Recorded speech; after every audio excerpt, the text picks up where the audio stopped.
इस वीडियो में एक अजीब सा रहस्य बताया है जिससे आप अपने अवचेतन मन की शक्ति को इस्तेमाल करके जिंदगी की बड़ी से बड़ी कठिन सफलता आसानी से प्राप्त कर सकते हैं। कैसे अपने अवचेतन मन की शक्ति को इस्तेमाल करना है, इसकी विधि क्या है, इस विषय पर हम आज एक अद्भुत कहानी आपको सुनाएंगे। तो चलिए कहानी की शुरुआत करते हैं। दोस्तों, हमारा जो चेतन मन होता है उससे करीब 9 गुना अधिक ताकतवर हमारा अचेतन मन होता है। अगर 1 गुना ताकत हमारे चेतन मन के पास है तो इसका अर्थ यह हुआ कि उससे 9 गुना अधिक ताकत हमारे अवचेतन मन के पास है, क्योंकि अवचेतन मन ही हमारे पूरे शरीर को नियंत्रित करता है। चेतन मन हमारे दिमाग का एक हिस्सा है जो हमारे विचारों और भावनाओं से प्रेरित होता है, और हमारा चेतन मन ही तर्क वितर्क करने में हमारी मदद करता है। लेकिन दूसरी तरफ हमारा अवचेतन मन यह तर्क वितर्क नहीं करता, यह उस जानकारी को ग्रहण कर लेता है जो इसे चेतन मन देता है। इसीलिए जैसा हम अपने अवचेतन मन में सोचते हैं वैसे ही हम बनते चले जाते हैं। क्या आपने कभी इन बातों पर विचार किया है कि कोई व्यक्ति दुखी क्यों है और वहीं पर दूसरा व्यक्ति इतना सुखी क्यों है? एक व्यक्ति सुख और समृद्धि से भरा हुआ है, वहीं पर दूसरा व्यक्ति इतना गरीब और दुखी क्यों है? एक व्यक्ति भयभीत और डरा हुआ है, जबकि दूसरा व्यक्ति आस्था और विश्वास से भरा हुआ है। एक व्यक्ति बड़े से महलों में रहता है, वहीं पर दूसरा व्यक्ति गरीब और टूटी फूटी झोपड़ी में रहता है। कोई बहुत सफल है तो कोई असफल। कोई व्यक्ति कुछ ही मेहनत करके सफलता प्राप्त कर लेता है और वहीं पर कोई दूसरा व्यक्ति जीवन भर मेहनत करने के बाद भी असफल ही रह जाता है। तो आखिर इन सब चीजों का कारण क्या है? क्या आपने कभी इन पर विचार करने की कोशिश की है? हमारे जीवन में जो भी अच्छा है वह हमारे अचेतन मन पर निर्भर करता है। अर्थात यदि आप अपने अचेतन मन में यह बात डालेंगे, मेरे साथ जो कुछ भी होगा वह अच्छा होगा, मेरे साथ जो कुछ भी हो रहा है वह अच्छा हो रहा है, और मैं एक दिन कामयाब जरूर बनूंगा, तो आप अवश्य ही अपने जीवन में कामयाब बन जाएंगे। वहीं पर यदि आप अपने अवचेतन मन में बुरी बुरी बातें डालेंगे, अर्थात नकारात्मक बातें कहेंगे, तो आपके जीवन में केवल नकारात्मकता ही भर जाएगी और आपके साथ कुछ भी अच्छा नहीं होगा। आप जहां जाएंगे वहां पर आपके हाथ केवल असफलता ही लगेगी। आप हमेशा निराश और परेशान ही रहेंगे, लेकिन उनका हल आपको कभी नहीं मिल पाएगा। इसलिए यदि आप भी अपने मन को अच्छी तरह से जानना चाहते हैं, वो सेवा काम करवाना चाहते हैं जो आप चाहते हैं, उसे अपने नियंत्रण में रखना चाहते हैं, तो इस वीडियो को अंत तक जरूर देखिएगा, क्योंकि इस वीडियो में आपको ऐसी महत्वपूर्ण जानकारियां मिलेगी जिसकी मदद से आप अपना जीवन अच्छे से जी सकते हैं। आप जो चाहें उसे हासिल कर सकते हैं। आप जिस भी लक्ष्य को प्राप्त करना चाहते हैं उसे आप प्राप्त कर सकते हैं। आज की इस वीडियो में हम यह जानने वाले हैं कि आखिर चेतन मन और अवचेतन मन में मुख्य अंतर क्या है और वह किस तरह से काम करता है, और हम अपने अचेतन मन में अच्छी बातें किस प्रकार से डाल सकते हैं जिससे हमारा जीवन परिवर्तित हो सके, हम सफलता की ओर आगे बढ़ सके। बहुत समय पहले की बात है, एक नगर में एक बहुत ही प्रसिद्ध गुरु रहा करते थे। उनकी ख्याति दूर दूर तक फैली हुई थी। उनके आश्रम में उनके कई शिष्य भी थे। एक दिन संध्या के वक्त वह गुरुवर अपने सभी शिष्यों को बुलाकर उन्हें उपदेश दे रहे थे। वे कह रहे थे, शिष्यों, हमारा मस्तिष्क 2 भागों में विभाजित है, चेतन मन और अवचेतन मन। चेतन मन हमारे मस्तिष्क का पहरेदार है, वहीं पर अवचेतन मन हमारा मालिक है। उन गुरु की आवाज सुनकर एक शिष्य खड़ा हुआ और वह उन गुरु से कहता है गुरुदेव, आप क्या कहना चाहते हैं? आप कहीं ये तो नहीं कह रहे कि हमारे भीतर कोई और है जो हमें चला रहा है, जो हमारी सारी क्रियाओं पर नजर रखे हुए हैं? इस पर गुरुवर उस शिष्य को मुस्कुराते हुए कहते हैं, भंते, मैं तुम्हें एक छोटी सी कहानी सुनाता हूं। इस कहानी में तुम्हें तुम्हारे सवालों का जवाब मिल जाएगा। इस कहानी को ध्यानपूर्वक सुनना और इसे समझने का प्रयास करना। आगे गुरुवर कहानी बताते हुए कहते हैं, बहुत समय पहले की बात है। एक नगर में एक बहुत ही धनी सेठ रहा करता था और उसकी एक बड़ी सी हवेली भी थी। उसकी हवेली के द्वार पर हमेशा एक पहरेदार तैनात रहता था, और हवेली में जब भी कोई उपद्रव होता, कोई शोर शराबा होता या लड़ाई झगड़े होते, तो उसकी आवाज चारों ओर गूंजने लगती, और उस आवाज को सुनकर आसपास के पड़ोसी भी उस महल के पास आते और उस पहरेदार को खूब समझाने की कोशिश करते और कहते, देखो, तुम्हारी हवेली से बहुत सारी आवाजें आती हैं, लड़ाई झगड़े होते रहते हैं, जिससे हमारे घर की शांति भंग हो जाती है। कृपया करके लड़ाई झगड़े को बंद करो। आखिर इस शोर शराबे में क्या रखा हुआ है? इस तरह से लड़ाई झगड़े करके तुम अपना जीवन कैसे शांति से बिता सकते हो? इस पर वह पहरेदार जवाब देते हुए कहता है, देखो भाई, मैं जानता हूं कि लड़ाई झगड़े करना बुरी बात है, शोर शराबा करना बुरी बात है, लेकिन मैं क्या करूं? मैं भी इससे बहुत परेशान हूं। जो भी लड़ाइयां होती हैं वह हवेली में होती है, इससे मेरी भी शांति भंग होती है। लेकिन आप मुझे क्यों समझा रहे हैं? इसका कारण मैं तो नहीं, इसका कारण तो मेरा मालिक है। आप उसे जाकर समझाइए। यह बात सुनकर पड़ोसी भी यह बात समझ जाता कि बात तो सही है। आखिर इसमें इस पहरेदार की क्या गलती है? यह तो केवल अपना काम कर रहा है। गलती तो मालिक ही है। वह उपद्रव करता है, वह शोर शराबे करता है, वह लड़ाई झगड़े करता है, और जब भी उसे यह सब करने का मन होता है तो वह हवेली के बाहर आता है और उपद्रव करके वह वापस हवेली में जाकर बैठ जाता है। और जिन लोगों को भी उस हवेली के मालिक से तकलीफ होती, जिनकी भी शांति भंग होती, वे सभी आकर उस पहरेदार को ही समझाने का प्रयास करते। वह उसे खूब समझाते, लेकिन क्या इससे यह समस्या सुलझेगी? इस प्रश्न के साथ गुरुवर अपने शिष्य से कहते हैं, तुम ही बताओ इसका क्या समाधान है? इस पर वे शिष्य गुरु के इस प्रश्न का जवाब देते हुए कहता है गुरुवर, जिन्हें भी उन हवेली के मालिक से तकलीफ है जो शोर शराबे करता है, लड़ाई झगड़े करता है और लोगों की शांति भंग कर देता है, उन सभी को उनसे बात करनी चाहिए, तभी तो इसका समाधान निकलेगा। भला पहरेदार की इसमें क्या गलती है? वह तो केवल अपना काम कर रहा है और वह उससे ज्यादा कर भी क्या सकता है? उसके हाथों में तो और कुछ भी नहीं। इस पर वह गुरुवर मुस्कुराते हुए अपने उस शिष्य से कहते हैं, भंते, ठीक इसी तरह से हमारा मन भी होता है। हमारा चेतन मन मनुष्य का पहरेदार होता है, और पहरेदार को यह अच्छी तरह से पता है कि क्रोध करना बुरी बात है, बुरे शब्दों का इस्तेमाल करना बुरी बात है, अश्लील ख्यालों में खोए रहना बुरी बात है। अर्थात हमारे चेतन मन को यह बात बहुत अच्छी तरह से पता है कि गुस्सा करना, आलस करना, काम वासना जैसे विचार गलत है। ये सभी विकार हमारे भीतर नकारात्मक विचार उत्पन्न करते हैं, जिससे हमारा विनाश होता है। लेकिन वह कर भी क्या सकता है? वह चीज उसके हाथों में है ही नहीं, क्योंकि वह चीज वह कर ही नहीं रहा। ये तो वह अंदर बैठा मालिक कर रहा है, अर्थात हमारा अवचेतन मन, जो हमसे कोई भी कार्य बहुत ही आसानी से करवा लेता है। और ये सभी बातें हम में से हर सभी अच्छी तरह से जानते हैं, और हमें ऐसा लगता भी है कि हम अच्छी तरह से समझ चुके हैं, जैसे कि वह पहरेदार समझता है। लेकिन वास्तविकता में तो इससे हमारे जीवन पर कोई भी बुनियादी फर्क नहीं पड़ता। आगे वह गुरु उस शिष्य से कहते हैं, भंते, तुमने भी अपने आप को कई बार यह समझाने की कोशिश की होगी कि मुझे सुबह सही समय पर उठना है, आश्रम की साफ सफाई करनी है, भिक्षा मांगने जाना है, और रात को आने के बाद मुझे ध्यान भी करना है। लेकिन क्या इससे कोई फर्क पड़ा? इसका जवाब देते हुए वे शिष्य कहता है, नहीं, बिल्कुल नहीं। मैंने कई बार अपने आप को समझाया है कि मुझे इस समय पर यह काम करना है, मुझे अपना समय व्यर्थ नहीं करना, मुझे अपने समय का इस्तेमाल करना है और मुझे आगे बढ़ना है। लेकिन मैं चाहकर भी उन सभी कार्यों को समय पर नहीं कर पाता। इस पर वह गुरुवर अपने उस शिष्य से कहते हैं, भंते, जब भी हम अपने आप को कुछ समझाने का प्रयास करते हैं तो हमें ऐसा लगता है कि अब हम समझ चुके हैं और अब हमसे कोई गलती नहीं होने वाली, और हम सोचते हैं कि अब हमारा जीवन बदल जाएगा, हम जो भी करेंगे अब वो सही होगा, अब तो हम जीवन में सफलता प्राप्त कर ही लेंगे। लेकिन दूसरे ही पल हम ये पाते हैं कि हमारे जीवन में कोई बुनियादी बदलाव आया ही नहीं, और ऐसा केवल हमारी नासमझी के कारण होता है। हम अपनी नासमझी के कारण अवचेतन मन की जगह पर अपने चेतन मन को समझाने का प्रयास करते हैं, अर्थात मालिक को छोड़कर हम पहरेदार से बात करते रहते हैं और उसे समझाने की कोशिश करते हैं। लेकिन तुम यह भूल जाते हो कि आखिर वह पहरेदार कर भी क्या सकता है? वह सब उसके हाथों में है ही नहीं। हमें तो अपने अवचेतन मन को समझाने की आवश्यकता है। हमारी बुद्धि, अर्थात वह पहरेदार जो यह समझ जाता है कि क्या सही है और क्या गलत, उसे कब क्या करना है, क्या नहीं करना। लेकिन ये सारी बातें केवल हमारे पहरेदार अर्थात हमारे चेतन मन के सीमित रह जाती हैं। ये सारी बातें हवेली के उस मालिक अर्थात हमारे अवचेतन मन तक तो पहुंच ही नहीं पाती, और यही कारण है कि हमारे जीवन में कभी कोई बुनियादी बदलाव हो ही नहीं पाता।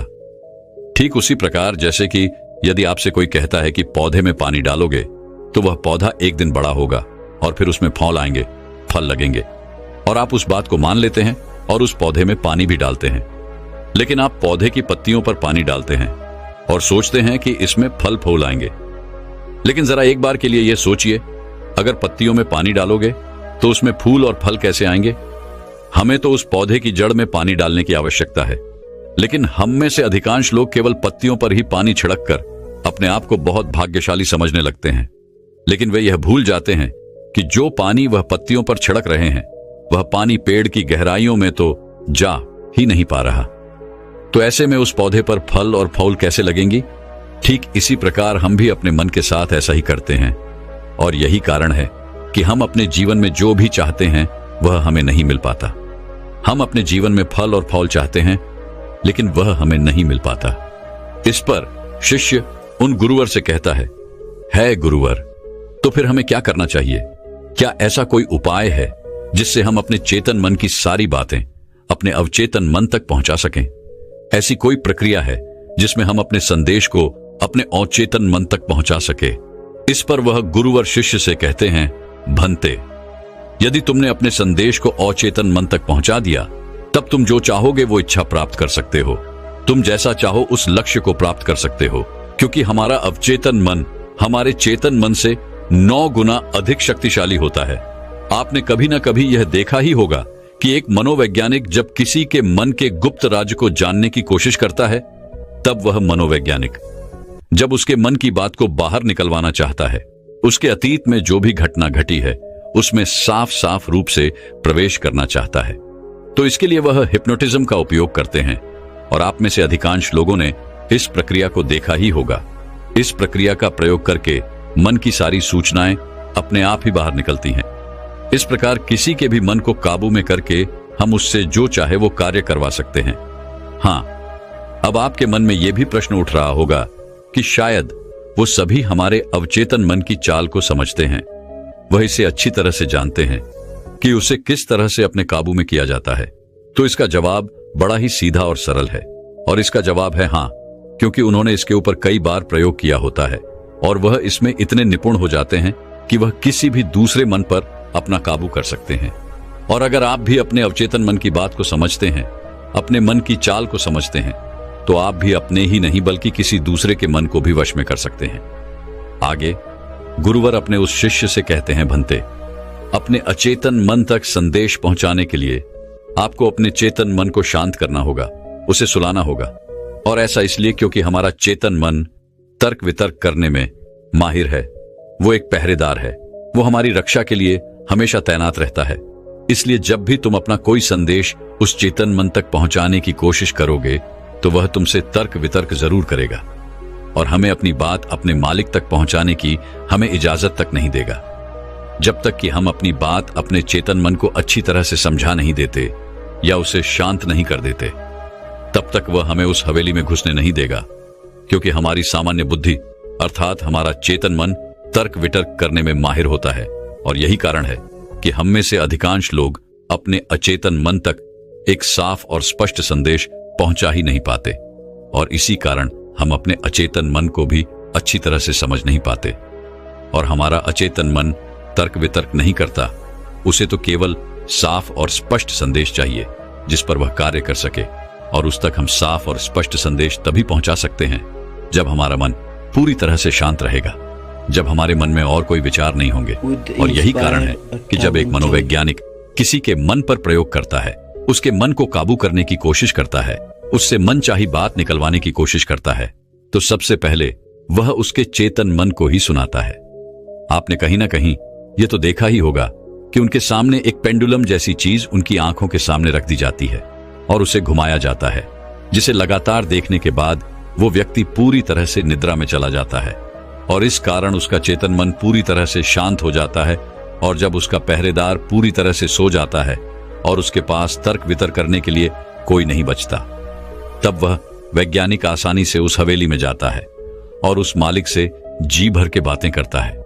जो बातें वह चाहता है वह बातें वह उससे निकलवा देता है। तिबेट के एक महान दार्शनिक ने कहा था कि अगर बात समझ में आ जाए तो आपका जीवन परिवर्तित हो जाता है। लेकिन उन्होंने वह बात उस समय के लोगों के लिए कही थी क्योंकि उस समय तिब्बत और बाकी दुनिया के लोग बहुत सरल हुआ करते थे। उनका मन बहुत साफ हुआ करता था और उनको जो भी बातें बताई जाती थी वह उन बातों को बड़ी शांतिपूर्वक सुनते और समझते थे। उस समय कोई भी तर्क वितर्क नहीं करता था, और जब कोई व्यक्ति तर्क वितर्क करने में माहिर होता था तो वह उसे तर्क वितर्क करने देते और शांति से केवल उसकी बातें सुनते। जब तक कि व्यक्ति तर्क अभितर्क वितर्क करके थक न जाए तो वह गुरु के पास वापस आता है और उनसे कहता है गुरुवर, मैं अब तर्क वितर्क करके थक चुका हूं, लेकिन उससे मुझे कुछ भी हासिल नहीं हुआ। कृपया करके अपना कोई मार्ग बताइए। आप मुझे अपने तरीके से समझाए, अब मैं उसमें कोई भी अवरोध उत्पन्न नहीं करूंगा। ठीक इसी प्रकार से हमारी बुद्धि भी काम करती है। जब हमारा मस्तिष्क तर्क वितर्क करके थक जाता है तब उसे इस बात का एहसास होता है कि तर्क वितर्क करके उसे कुछ भी हासिल नहीं होने वाला, और उस समय तक उसे कुछ भी समझ में नहीं आएगा। दोस्तों, महात्मा बुद्ध अपनी बातों को 3 बार दोहराया करते थे, और यदि कोई बात आपसे 3 बार कही जाए तो क्या आप उस बात को सुन पाएंगे? मान लीजिए आप किसी चिकित्सक के पास जाते हैं और वह चिकित्सक आपसे 1 बार कहता है कि आप ठीक हैं, आपको कुछ नहीं हुआ, तो ये बात आप सुन लेते हैं और आपको यह बात समझ में आ जाती है कि मैं ठीक हूं और मुझे कुछ भी नहीं हुआ। लेकिन अगर वही चिकित्सक आपसे बार बार वही बात कहे, बार बार वह वही बात दोहराए, तो क्या आपको क्रोध नहीं आएगा? आप यही कहेंगे कि हाँ, मुझे वह बात समझ में आ चुकी है। आप बार बार एक ही बात क्यों दोहरा रहे हैं? मैं समझ चुका हूं कि मैं बीमार नहीं हूं और मुझे कुछ नहीं हुआ, तो इसको बार बार दोहराने से क्या फायदा? लेकिन वास्तविकता तो यह है कि जब हम किसी बात को बार बार दोहराते हैं तो उससे हमारा चेतन मन ऊब जाता है, और बार बार उस बात को सुनने से हमारा चेतन मन उस बात पर ध्यान नहीं देता। और यही वह वक्त होता है जब हमारी बात हमारे अवचेतन मन तक पहुंचती है। और जब आपकी बात आपके अवचेतन मन तक पहुंच जाए तो यकीन मानिए कि तब कुछ भी संभव है। फिर चाहे आप कोई अपने जीवन में बड़ा लक्ष्य प्राप्त करना चाहते हो या फिर अपना स्वास्थ्य सुधारना चाहते हो, सब कुछ संभव हो जाएगा। दोस्तों, आपने कभी ना कभी यह किस्सा तो सुना ही होगा। एक प्लेन क्रैश हो गया था और उस प्लेन का जो पायलट था उसकी प्लेन से गिरने की वजह से शरीर की सारी हड्डियां टूट चुकी थी, और जब उसे अस्पताल में भर्ती किया गया तो उसे हिला डुला भी नहीं जा रहा था। डॉक्टरों ने भी यह जवाब दे दिया था कि तुम ठीक नहीं हो सकती और तुम्हारी हड्डियों को फिर से जोड़ पाना लगभग नामुमकिन है। लेकिन वह व्यक्ति जीना चाहता था। उसने अपने अवचेतन मन में जबरदस्ती यह बात डाली कि मैं ठीक हो सकता हूं, मैं ठीक हो सकता हूं, और यकीन मानिए कि वह व्यक्ति सच कुछ ठीक हो गया। वह अपने पैरों पर चलकर अपने घर गया। ऐसा केवल हमारे अचेतन मन की शक्तियों के कारण होता है। जब हम कुछ ठान लेते हैं और अपने अचेतन मन को एक स्पष्ट और साफ संदेश देते हैं तो हमारा अचेतन मन हमसे कुछ ऐसे कार्य करवाने लगता है कि हमारे लिए सब कुछ मुमकिन हो जाता है। फिर चाहे वह जीवन में कोई बड़ा से बड़ा लक्ष्य प्राप्त करना हो या फिर अपने स्वास्थ्य को सुधारना हो। और पुराने जमाने में यह बहुत सरल हुआ करता था, क्योंकि उस समय लोग तर्क वितर्क नहीं किया करते थे, और जो भी उसे कहा जाता था वह उसे बहुत गहन ध्यान के साथ सुनते थे और समझते थे।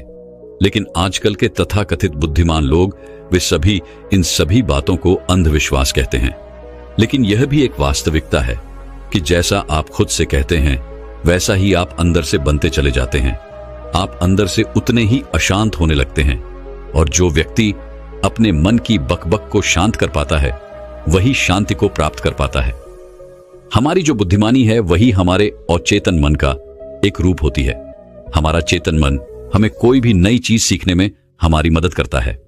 जैसे यदि आप कोई नई भाषा सीखना चाहते हैं या फिर आप कोई नई टेक्निक सीखना चाहते हैं तो इसमें हमारा चेतन मन हमारी बहुत मदद करता है। लेकिन जब बात आती है भावनाओं की, अर्थात क्रोध, कामना, आलस इत्यादि, जो कि हमारे अचेतन मन का हिस्सा होते हैं, उन्हें हमें सीखना नहीं पड़ता, वह तो हमारे अंदर पहले से ही मौजूद है।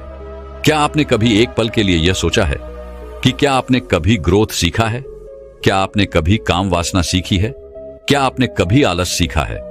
यदि आपको बचपन से ही किसी ऐसी जगह पर रखा जाए जहां पर कोई भी व्यक्ति ना हो, कोई भी इंसान ना हो, तब भी आपके भीतर ये सारे गुण आ ही जाएंगे, क्योंकि इसमें तो सिर्फ और सिर्फ हमारे अचेतन मन का ही काम है। यानी कि वह चीजें जो प्रकृति ने हमें पहले से ही दी है, और वह सिर्फ हमारे अवचेतन मन के माध्यम से ही भरी जाती है, क्योंकि हमारा अचेतन मन कभी विरोध नहीं करता। क्या आपने कभी इस बात पर भी गौर किया है कि जो इस दुनिया में बाहरी चीजें हैं उसे आप सीख सकते हैं, लेकिन जहां बात आती है हमारे भीतर की, अर्थात ग्रोथ को ना करने वाली सीख की, तो आप उस सीख को नहीं सीख पाते। मान लो अगर आपको घड़ी सीखना है तो उसके बारे में हमारे अचेतन मन को कुछ नहीं पता होता, लेकिन वहीं पर यदि कोई आपसे यह कहे कि 5 और 5 10 होते हैं, तो यह बात आपके अचेतन मन को अच्छी तरह से समझ में आ जाती है, क्योंकि आपका अचेतन मन विरोध नहीं करता और उसे एक साफ और स्पष्ट संदेश भी मिल रहा है। इसलिए हमें अपने अवचेतन मन तक साफ और स्पष्ट संदेश भेजने की आवश्यकता होती है, और यह तभी संभव है जब हमारा चेतन मन इसके आड़े ना आए। तभी वह शिष्य उन गुरुवर से कहता है गुरुवर, आखिर हम अपने अवचेतन मन को साफ और स्पष्ट संदेश क्यों नहीं भेज पाते? आखिर इसका क्या कारण है? इसका जवाब देते हुए वे गुरु शिष्य से कहते हैं, भंते, इसका पहला कारण यह है कि जब भी हम अपने अवचेतन मन में कोई सूचना पहुंचाने की कोशिश करते हैं तो हमारा चेतन मन पहले उससे तर्क वितर्क करता है। वह यह सोचता है कि इस जानकारी से हमें लाभ होगा या हानि, और जब तक हम अपनी सूचना को सही और साफ स्वस्थ तौर पर अपने अवचेतन मन तक नहीं पहुंचा पाते, तब तक वो हमारे लिए काम नहीं कर सकती है। मान लीजिए कि आप ईश्वर के सामने हाथ जोड़कर खड़े हैं और उनसे प्रार्थना कर रहे हैं कि है ईश्वर, मुझे एक अच्छी नौकरी मिल जाए, मैं अच्छी तरह से कामयाब हो जाऊं। इस दौरान हमारा चेतन मन यह सोचता है कि आखिर मुझे नौकरी मिल जाएगी और मैं कामयाब हो जाऊंगा, तो उसके बाद मैं क्या करूंगा? मैं ऐसा घर खरीदूंगा, ऐसी गाड़ी खरीदूंगा, अपने परिवार के लिए यह करूंगा, वो करूंगा, अपना खुद का व्यापार शुरू करूंगा। ऐसे कई प्रकार के विचार हमारे चेतन मन में उठने लगते हैं, और इसी कारण हम अपने औचित्य मन तक साफ और स्पष्ट संदेश भेज नहीं पाते। और इसीलिए कहा जाता है कि ध्यान हमारे मन को शांत कर देता है, और शांतपन में जो भी बातें डाली जाती हैं वो सीधे हमारे अवचेतन मन तक पहुंचती हैं, जिससे हम सब कुछ हासिल कर सकते हैं। जो भी अपने जीवन में हासिल करना चाहते हैं वह सब कुछ हमें बहुत आसानी से मिल जाता है।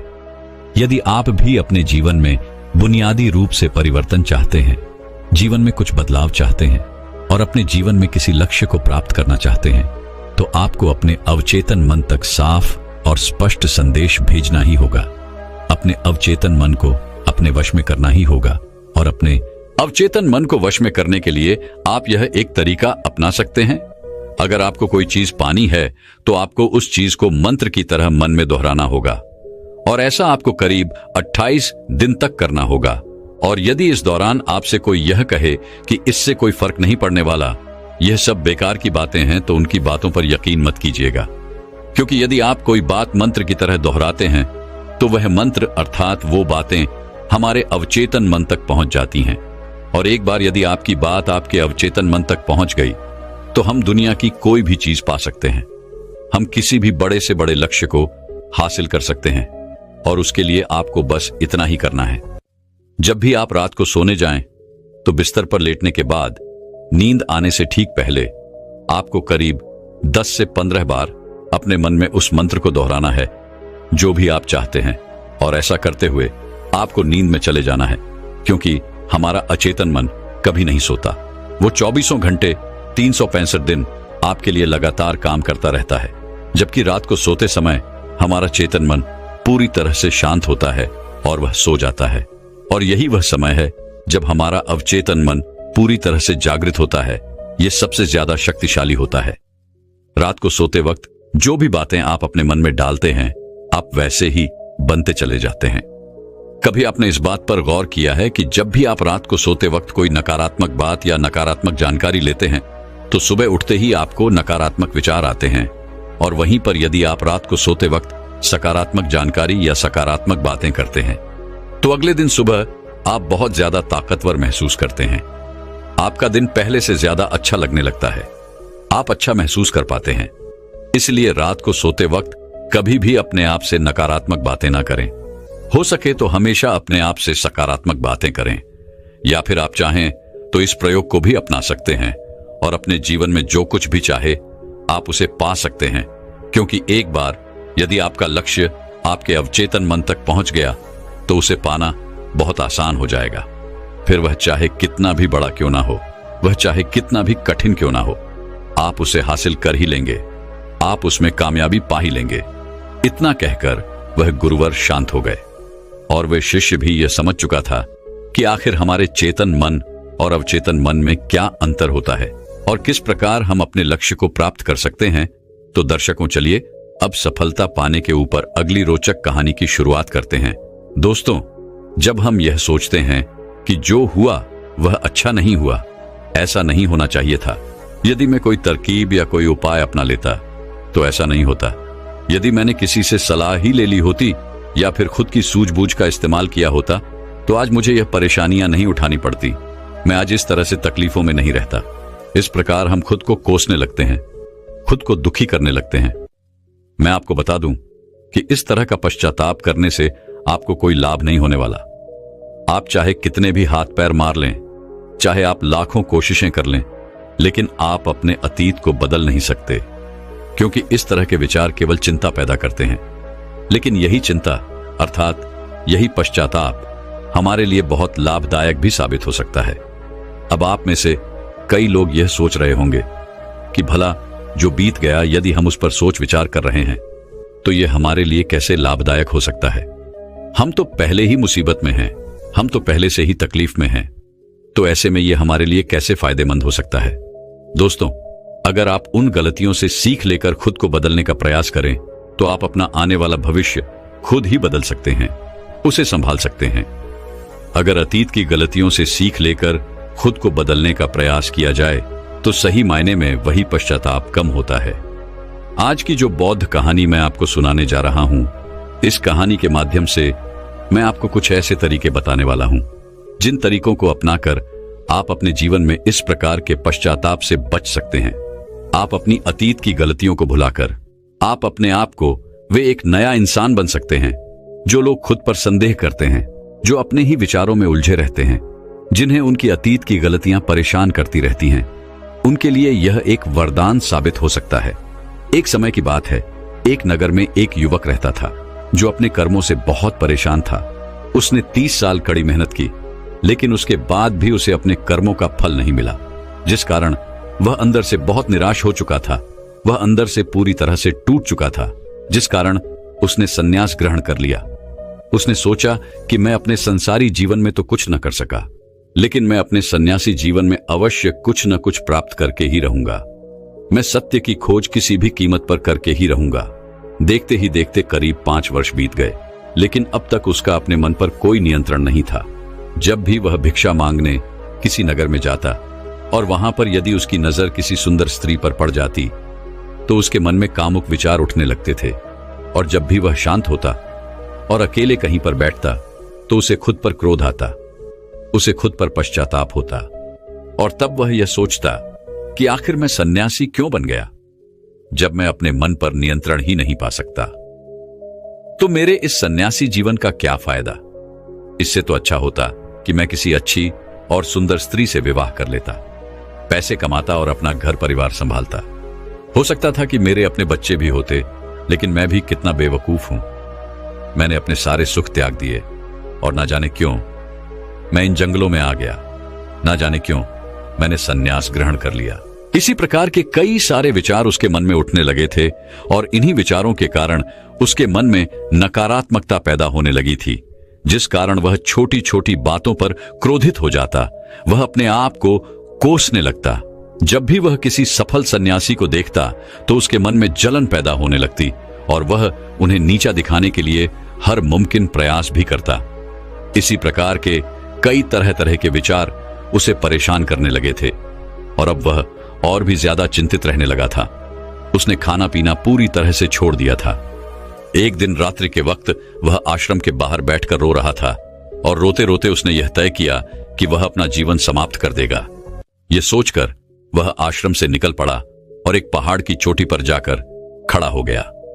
रोते रोते वह यह सोच रहा था कि मैं चाहकर भी अब अपनी पुरानी जिंदगी में वापस नहीं लौट सकता, क्योंकि मैंने सबके सामने सन्यास ग्रहण किया है, और एक बार सन्यास ग्रहण करने के बाद इंसान का घर परिवार सब कुछ छूट जाता है। ऐसा सोचता हुआ वह उस पहाड़ से नीचे की ओर देख रहा था। उसकी आंखों से आंसू बह रहे थे, लेकिन अब भी उसके मन में तरह तरह के विचार उत्पन्न हो रहे थे। वह अब भी यही सोच रहा था कि यदि मैंने अपने जीवन में सही निर्णय लिए होते तो आज मुझे ये दिन न देखना पड़ता। रोते हुए अपने कदम आगे बढ़ाने ही वाला था कि तभी उसे एक आवाज सुनाई दी। कोई उससे चिल्लाकर यह कह रहा था, भंते रुक जाओ, जहां छोड़कर जा रहे हो वापस वहीं से शुरुआत करनी पड़ेगी, इसलिए एक बार फिर सोच लो। यह आवाज सुनकर वह सन्यासी रुक गया। उसने पीछे मुड़कर यहां वहां देखा, लेकिन उसे वहां पर कोई भी दिखाई नहीं दिया। तभी उसने जोर से चिल्लाकर कहा, कौन हो तू? तभी उसकी नजर एक बूढ़े बौद्ध भिक्षु पर पड़ी और उन्हें देखकर वह सन्यासी और भी क्रोधित हो उठा और कहने लगा, कौन हो तुम और मुझे क्यों रोकना चाहते हो? तभी वह बूढ़ा बौद्ध भिक्षु उस सन्यासी से कहता है, भंते, मैं तो बस इतना ही कह रहा हूं, तुम जहां छोड़कर जा रहे हो तुम्हें वापस वहीं से शुरुआत करनी पड़ेगी, इसलिए निर्णय लेने से पहले एक बार फिर सोच लो, कहीं तुम फिर से गलत निर्णय तो नहीं ले रहे। तभी वह सन्यासी क्रोधित होकर उन बौद्ध भिक्षु से कहता है, आपको क्या लगता है कि मैं बार बार यही गलतियां दोहराऊंगा? मैं मानता हूं कि मैंने अनजाने में गलतियां की है और इसका मतलब यह नहीं कि बार बार मैं यही गलतियां दोहराते रहूंगा। मैंने अपनी गलतियों से बहुत बड़ी सीख ली है, लेकिन अब मैं उन गलतियों को ठीक नहीं कर सकता। अब मैं उन्हें बदल नहीं सकता, इसलिए मैंने बहुत सोच समझकर यह फैसला लिया है। उस सन्यासी की यह बात सुनकर वह बूढ़ा बौद्ध भिक्षु जोर जोर से हंसने लगा और उस सन्यासी से कहता है, भंते, अतीत की गलतियां कोई नहीं सुधार सकता, क्योंकि बीता हुआ समय कभी लौटकर नहीं आने वाला। हाँ, वे लोग मूर्ख होते हैं जो यह कहते हैं कि वे लोग अतीत को बदल सकते हैं। उनसे बड़ा अज्ञानी इस दुनिया में दूसरा और कोई नहीं हो सकता, क्योंकि जब तुम समय को वापस नहीं मोड़ सकते तो तुम अपनी अतीत की गलतियों को भला कैसे बदल सकते हो? लेकिन जो लोग समझदार हैं, जो लोग ज्ञानी हैं, वे लोग यह बात बहुत अच्छी तरह से जानते हैं कि जीवन में गलतियां करना कितना जरूरी होता है। गलतियों के कारण ही तो हम सीख पाते हैं, अपनी गलतियों से समझ पाते हैं और अपने भविष्य को बेहतर बना पाते हैं। आगे वह बूढ़ा बौद्ध भिक्षु उस सन्यासी से कहता है, भंते, जब तक तुम्हें खुद की कमियों का ही पता नहीं होगा तब तक तुम अपने आप को बेहतर कैसे बना सकते हो? और हमारी कमियां तो सिर्फ हमारी गलतियों से ही पता चलती हैं।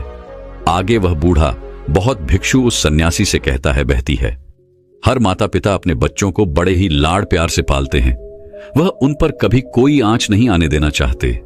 वह यह नहीं चाहते कि उनका बेटा कभी कोई गलतियां करे और उसे कोई तकलीफ हो, लेकिन वह यह भूल जाते हैं कि जीवन एक युद्ध का मैदान है जहां हम खुद अपनी गलतियों से सीखते हैं और एक योद्धा बनते हैं। और जो यह सोचता है कि वह अपने जीवन में कभी कोई गलती ही नहीं करेगा, तो इसका अर्थ यह हुआ कि वह कभी भी जीवन के इस रण क्षेत्र में हिस्सा ही नहीं लेना चाहता। और जो कोई भी इस युद्ध में हिस्सा नहीं लेता, वह अपने जीवन में कभी कुछ नया नहीं कर पाता, ना ही वह अपने जीवन में कुछ सीख पाता है। वह तो केवल वही करता है जो उसे सिखाया गया है। और जो व्यक्ति इस युद्ध भूमि में हिस्सा लेता है, वह यह अच्छी तरह से जानता है कि उसे कई बार गिरना होगा, कई बार संभलना होगा, लेकिन उसे रुकना नहीं है, बल्कि उसे चलते रहना है, क्योंकि जीवन चलते रहने का नाम है। इस पर वह सन्यासी और भी क्रोधित हो उठता है और बौद्ध भिक्षु से कहता है, आखिर तुम कहना क्या चाहते हो? तुम इस तरह से मेरा समय व्यर्थ कर रहे हो। जो भी कहना है जल्दी कहो, अन्यथा अच्छा नहीं होगा। तभी वह बूढ़ा बौद्ध भिक्षु एक बार फिर मुस्कुराने लगा और उस सन्यासी से कहता है, भंते, आज मैं तुम्हें जीवन के ऐसे 5 तरीके बताने वाला हूं जिनका पालन करके तुम अपने अतीत की गलतियों को अपनी ताकत में बदल सकते हो। आगे वह बौद्ध भिक्षु उस सन्यासी से पूछते हैं, भंते, क्या तुम जानना चाहोगे कि वो 5 तरीके कौन से हैं? यदि तुम जानना चाहते हो तो इसके लिए तुम्हें भी मुझे एक वचन देना होगा। तभी वह सन्यासी कहता है, कैसा वचन? तभी वह बूढ़ा बौद्ध भिक्षु बड़े ही प्रेम से उस सन्यासी से कहता है, बस इतना ही कि तुम अपने मन से आत्महत्या का ख्याल निकाल दोगे। सिर्फ तभी मैं तुम्हें यह 5 बातें बताऊंगा, अन्यथा तुम अपने फैसले पर अटल रह सकते हो। लेकिन याद रखना कि जो गलतियां तुमने पहले दोहराई हैं, हो सकता है कि इस बार भी तुम वही गलती कर रहे हो। इतना कहकर वह बूढ़ा बौद्ध भिक्षु शांत हो गया और वह सन्यासी कुछ देर के लिए सोच विचार में पड़ गया। वह यह नहीं समझ रहा था कि वह क्या करे। यदि वह आत्महत्या करता है तो उसे वह 5 बातें नहीं पता चल पाएंगी, और यदि वह 5 बातें जानने के लिए जाता है तो उसे आत्महत्या का ख्याल मन से निकालना पड़ेगा। वह सन्यासी असमंजस में पड़ गया, लेकिन काफी देर सोच विचार करने के बाद आखिरकार उसने उस बूढ़े बौद्ध भिक्षु की बात मान ली और वह उन बूढ़े बौद्ध भिक्षु के पास पहुंचा और कहने लगा, कहिए, आप क्या कहना चाहते हैं? तभी वह बूढ़ा बौद्ध भिक्षु उस सन्यासी से पहली बात बताते हुए कहता है, भंते, सबसे पहले तो तुम यह जान लो कि अतीत में जो भी तुमसे गलतियां हुई है वह किसके कारण हुई, उसके पीछे का क्या कारण था, क्योंकि कोई भी गलती करने के पीछे कुछ मुख्य कारण अवश्य होते हैं। तुम्हें सबसे पहले उन कारणों को पहचानना होगा। वह कारण या तो कोई मजबूरी हो सकते हैं या कोई इंसान हो सकता है जिसके कारण तुमने वो सारी गलतियां की, या फिर हो सकता है कि तुमने वो गलतियां केवल अपने स्वार्थ के लिए की हो। तुम्हें उन कारणों को पहचानना होगा। यदि तुम्हें किसी से धोखा मिला तो क्यों मिला? क्या तुमने कभी इसके ऊपर विचार किया है? क्योंकि शायद तुमने उस पर हद से ज्यादा विश्वास किया होगा। एक बार यदि तुमने उस कारण को पकड़ लिया और उसे जान लिया तो तुम यह समझ पाओगे कि तुमने कहां कमी रह गई, तुमने कहां पर गलती की, और एक बार यदि तुम अपनी गलती को समझ जाओगे तो तुम उसे सुधार भी सकते हो ताकि वैसी गलती भविष्य में तुमसे दोबारा ना घटे। आगे वह बूढ़ा बौद्ध भिक्षु उस सन्यासी से कहता है, गलतियां हमें दुख नहीं देती। दुख हमें तब होता है जब हम अपनी गलतियों को बार बार दोहराते हैं, जब हमें इस बात का एहसास होता है कि शायद हम अपनी गलती को अब सुधार नहीं सकते और शायद हमारे भीतर अब उतना आत्मबल नहीं बचा कि हम उन गलतियों से सीखकर उन्हें सुधार सकें। जब हमें खुद पर संदेह होने लगता है, खुद पर संशय होने लगता है, तब हमें पीड़ा होती है। किंतु एक बार, केवल एक बार यदि तुम यह समझ जाओ कि गलती करके जब हम उससे सीख लेते हैं और उस गलती को सुधारने का हर मुमकिन प्रयास करते हैं तो हमारे भीतर एक विश्वास जाग उठता है और फिर हमें कभी कोई दुख नहीं परेशान करता। इसलिए हमें किसी भी गलती के पीछे का कारण जानना बहुत आवश्यक होता है, और इसके लिए तुम चाहो तो खाली बैठकर चिंतन कर सकते हो। यह इतना मुश्किल भी नहीं है। एक बार अगर उस गलती के पीछे की वजह तुम्हें समझ में आ जाए तब दूसरा तरीका काम आता है। जब हम गलती के पीछे की वजह को जान जाते हैं, उसे समझ जाते हैं, तो उसके बाद हमें खुद से एक सवाल करना चाहिए, और वह सवाल यह है कि गलती करने से पहले हम कैसे इंसान थे, और यह गलती करने के बाद हमारे अंदर क्या परिवर्तन हुआ है। क्या हमने अपनी गलती से कोई सीख ली है या नहीं, और यदि सीख ली तो फिर हमने अपने बारे में क्या जाना। आगे वह बूढ़ा बौद्ध भिक्षु उस सन्यासी से कहता है, भंते, यदि तुम इस प्रकार खुद से सवाल करोगे तो तुम पाओगे कि तुम्हारे जीवन में कुछ नए अनुभव जुड़ गए हैं, और यह अनुभव ही तुम्हें आगे ले जाएंगे, क्योंकि यह जीवन में आगे बढ़ने के लिए तुम्हारी बहुत मदद करेंगे। तुमने देखा होगा कि जब किसी को जीवन में धोखा मिलता है तो अधिकांश लोग केवल यह सोचते हैं कि आखिर इसमें हमारी क्या गलती थी, लेकिन वह इस वास्तविकता को नहीं देख पाते कि आखिर तुम्हें धोखा मिला है तो क्यों मिला। क्योंकि आप एक संवेदनशील इंसान हैं, और जब आप ज्यादा संवेदनशील हो जाते हैं तो ऐसी स्थिति में आपकी संवेदनशीलता ही आपके धोखे का कारण बनती है, और यही आपकी गलती है। और जब आपको अपनी गलती के बारे में पता चल गया तो आपने यह भी सीख लिया कि आपकी गलती थी अधिक संवेदनशीलता। आपने अपने बारे में कुछ नया अनुभव प्राप्त किया।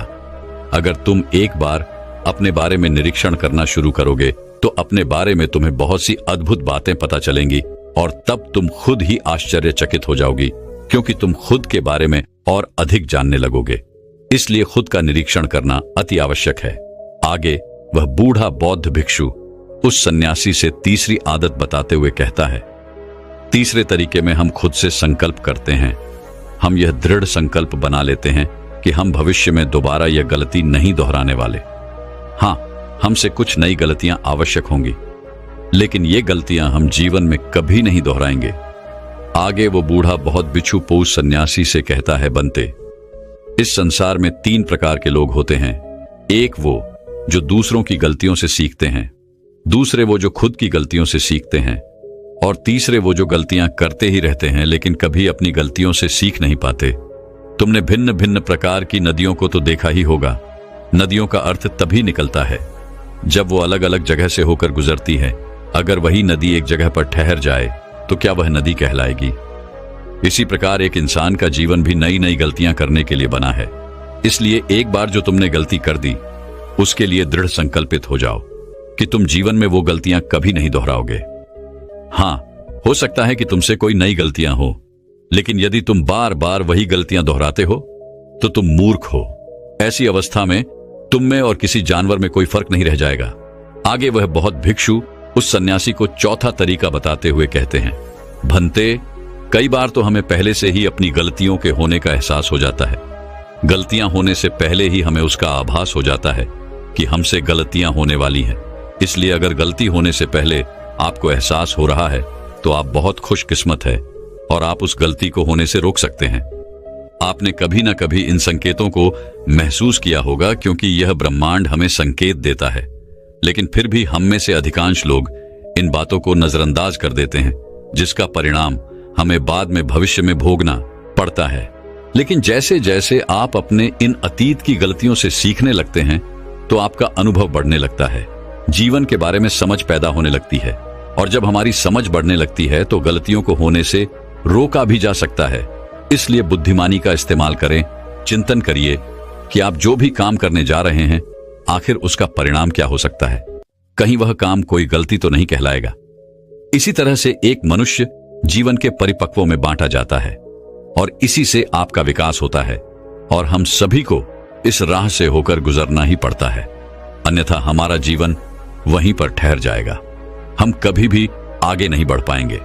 यदि आप अपने जीवन में आगे बढ़ना चाहते हैं, किस लक्ष्य को प्राप्त करना चाहते हैं, तो आपको इस कार्य प्रणाली को अपनाना ही होगा, इसे समझना ही होगा। आगे वह बूढ़ा बौद्ध भिक्षु उस सन्यासी को आखिरी आदत बताते हुए कहते हैं, भंते, आखिरी और सबसे महत्वपूर्ण सीख, अगर तुम अपने अनुभव से एक इंसान बन चुके हो तो अब तुम दूसरों के लिए मार्गदर्शन का काम कर सकते हो। तुम दूसरों की राह में दीपक बनकर उन्हें रोशनी दिखा सकते हो, उन्हें उनकी राह पर आगे बढ़ा सकते हो, क्योंकि हम वैसे ही बन जाते हैं जैसा कि हम सोचते हैं। और जब आप खुद को बेहतर बनाने का प्रयास करेंगे तो आप देखते ही देखते बेहतर बनते चले जाएंगे, और ये प्रकृति भी आपका साथ देगी, आपकी सहायता करेगी। ब्रह्मांड आपको खुद ब खुद रास्ता दिखाएगा, और तब आप मानव जाति का कल्याण करने के कार्य में लग जाते हैं। तब वह शास्त्रों में सबसे सर्वश्रेष्ठ कार्य माना जाता है। इससे श्रेष्ठ कार्य तो और कोई हो ही नहीं सकता। जो व्यक्ति समस्त जीव जंतुओं और मानव जाति के कल्याण के बारे में सोचता है, ऐसे लोग परमात्मा हो जाते हैं। ऐसे व्यक्तियों के मन में प्रेम, करुणा, दया जैसे अनेक भाव उत्पन्न होने लगते हैं, और परमात्मा करुणा और प्रेम का ही दूसरा नाम है। इतना कहकर वह बूढ़ा बौद्ध भिक्षु शांत हो गया, और उस सन्यासी को भी अपनी गलती का एहसास हो गया। अब उसकी आंखों में खुशी की आंसू थे। वह उन बौद्ध भिक्षु के चरणों में जा गिरा और उन बूढ़े बौद्ध भिक्षु से कहता है गुरुवर, ऐसा निर्मल और जीवन का सार्थक ज्ञान पाकर मैं धन्य हो गया। आपने जो कुछ भी मुझसे कहा है उसे मैं अपने जीवन में जरूर अपनाऊंगा, और मैं भी अपने जीवन को सार्थक बनाकर दिखाऊंगा। इतना कहकर उसने उन बौद्ध भिक्षु को प्रणाम किया और वापस अपने आश्रम लौट गया। दोस्तों, मैं उम्मीद करता हूं कि यह कहानी सुनने से आपके जीवन में अच्छे बदलाव आए होंगे। आपको इस वीडियो से क्या सीखने मिला, ये कमेंट करके जरूर बताएं, और अपने परिवार, दोस्तों या आपके करीबी इंसान के साथ ये कहानी शेयर करके उन्हें भी इस ज्ञान से परिचित करवाएं। बाकी अगर आपको यह वीडियो दिल से अच्छी लगी हो तभी इस वीडियो को लाइक कर देना, और आपने अब तक इस चैनल को सब्सक्राइब न किया हो तो चैनल को सब्सक्राइब भी जरूर कर देना। आपका हर दिन शुभ हो और खुशियों से आपका जीवन भरा रहे। धन्यवाद। नमो बुद्धाय।